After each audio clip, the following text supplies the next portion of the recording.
사실 저는 지난주일 예배 끝나고 우리 사역자들과 방송국에 다 모여서 이런 말씀을 드렸습니다. 여러분, 앞으로 교회도 바뀌어지게 될 것입니다. 교회도 전혀 다른 구조로 갈 가능성이 많습니다.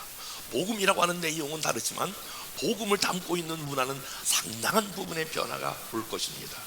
그래서 저는 이번 주간에 어떤 걸 고민했냐면은 지금 이것과 더불어 모든 성도들이 다 함께 이렇게 화면을 보고 예배할 수 있는 그런 프로그램들이 있거든요.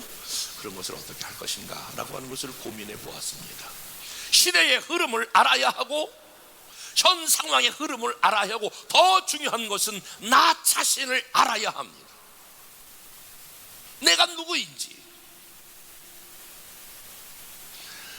나의 상황은 지금 어떤 상황인지, 나는 어떤 존재인지, 나는 어떻게 살아야 하는지를 나를 알아야 우리는 이 시세를 분별할 수 있는 가장 중요한 것을 우리는 얻게 되는 것입니다.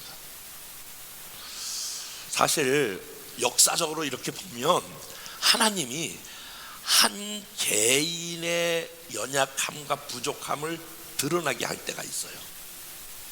교회도 어느 한순간에 교회의 연약함과 부족함을 드러나게 할 때가 있어요.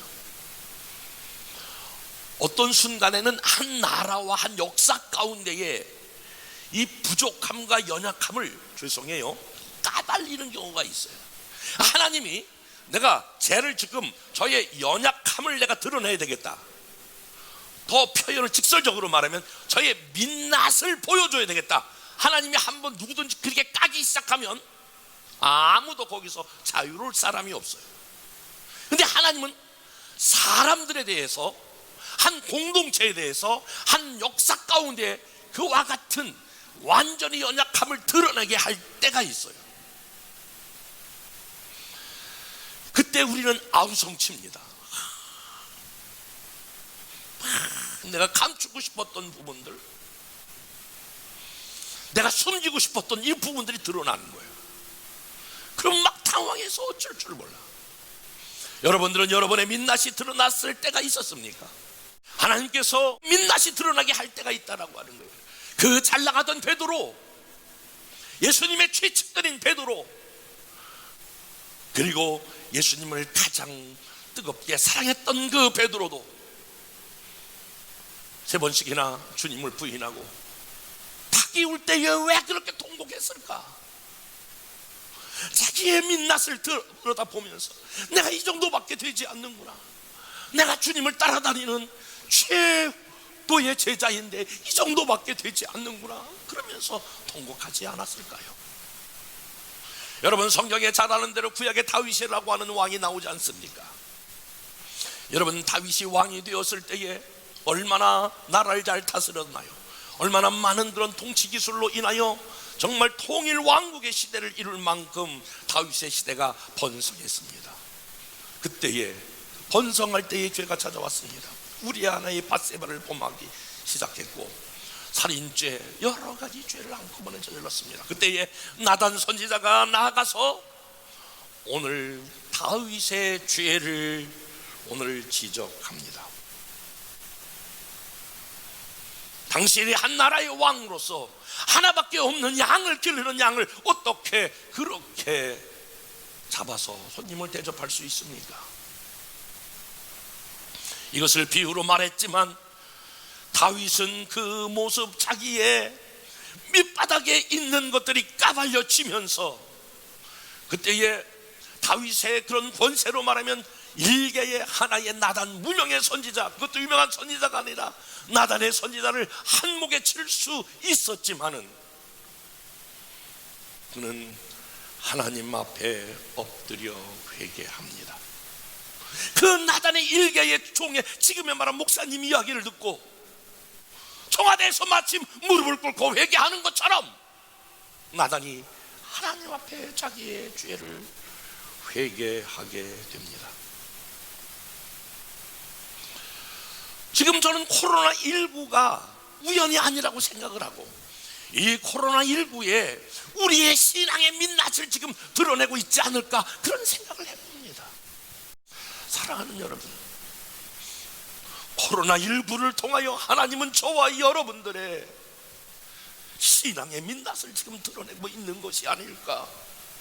우리는 민낯을 드러냈을 때에 그때에 나의 연약함만 보지 말고 이것을 가지고 우리가 하나님께 나아가셔야 합니다. 시세를 아는 사람은,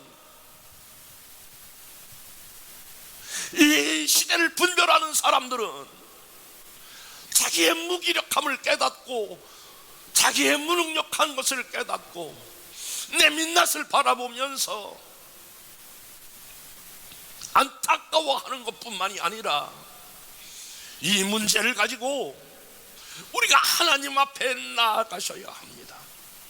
다윗이 나단으로부터 책망을 받을 때에 사무엘하 12장 13절에 보니까 다윗이 나단에게 이르되 내가 여호와께 죄를 범하였노라. 내가 여호와께 죄를 범하였노라 하매 다윗이 나단이 다윗에게 말하되 여호와께서 당신의 죄를 사였으니 당신이 죽지 아니하려니와. 우리의 민낯이 드러날 때에, 우리 무기력함이 드러날 때에 이때 해야 될 것이 이것이 바로 내 죄라고 하는 것을 인정해야 될 필요가 있습니다. 시편 51편 5절에 내가 죄악 중에서 출생하였으며 어머니가 죄 중에서 나를 잉태하였나이다. 사랑하는 여러분, 지금 코로나19니까 교회 못 가잖아요, 예배하기도 어렵잖아요 라고 하면서 여러분이 하나님과 멀어지시면 안 됩니다. 어떤 사람은 그렇게 얘기해요. 사회적 거리두기를 하라니까 사회적 거리두기는 안 하고 하나님과 거리두기가 시작됐다고. 우리가 아무것도 할 수 없는 상황을 하나님 앞에 인정하고 이것을 가지고 하나님께 나가야 합니다. 다윗은 핑계대지 않았습니다. 내가 어쩔 수 없다 보니까 그 여자를 범했다고 이렇게 말하지 않았다는 거예요. 내가 죄악 중에서 내가 출생하며 나는 죄 덩어리입니다. 내가 하나님 앞에 범죄했나이다. 코로나19를 통하여 저와 여러분의 무기력과 무능력을 발견하고 그리고 그것을 인정하고 저와 여러분들이 하나님께 보여준 그 민낯을 그대로 인정하고 여러분의 각자 초소든 어떤 초소든 하나님께 나아가셔야 합니다.